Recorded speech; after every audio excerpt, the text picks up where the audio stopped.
All right, today we're going to look at a general introduction into the stock market and some of the terms that we're going to be using throughout this unit. You're going to be making a PowerPoint at some point during this unit.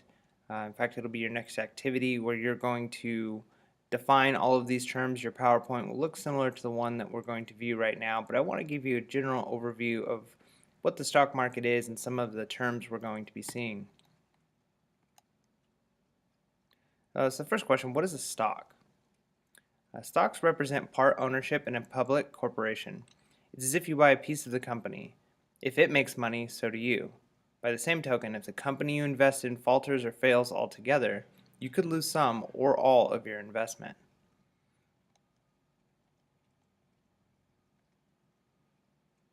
An expense. An expense is the amount of money spent in order to buy or do something.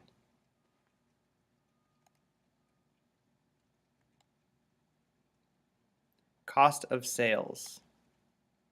The amount of money spent in producing products.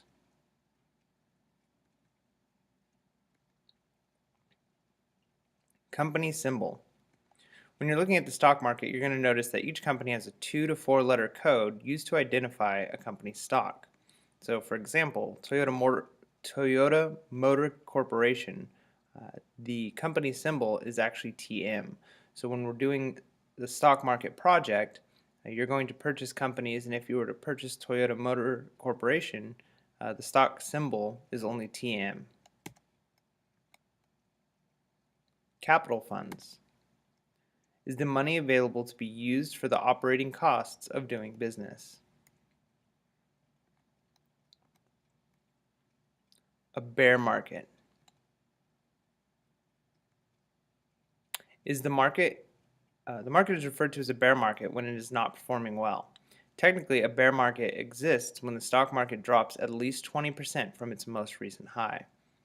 Consider bears pull things down. They can pull things from trees, they pull things down all over the place. So a bear market is going down. The stocks are going down. The next is a bull market. Bull market, this is when the stock market is performing extremely well. You may be referred to as a bull if you are openly optimistic about the market's continual growth potential. So in the same way that bears pull things down, imagine bulls pushing things up. They always put their head down and then lift stuff up really high. So when the market's going up, it's a bull market. Dividends. Dividends are typically paid out each quarter. Dividends are basically your share of the company's profit. So when you own a piece of stock, you're owning a portion of that company. When that company makes profit, you'll get a piece of their profit.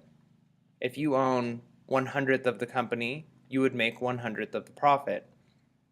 If you own 1/1,000,000th of the company, you would make 1/1,000,000th of the profit. This is how dividends work. You get paid out each quarter based off of how well the company does. Shares is a certificate representing one unit of ownership in a corporation, mutual fund, or limited partnership. So when you own a share or a piece of stock, you're owning one portion of that company, one unit. You may own one unit of a company, or you may own multiple shares. Earning per share. When you're looking at the stock market, you'll often see that there's a number which is calculated by dividing a company's net income by the number of outstanding shares. So if you own 1/100th of a company and it makes $100, the earnings per share would be $1 per share. It's your piece of the pie. Profit. Profit is the excess of income over expenditure during a particular period of time. When you're making profit, you're making money. Portfolio. Portfolio is a collection of investments all owned by the same individual or organization.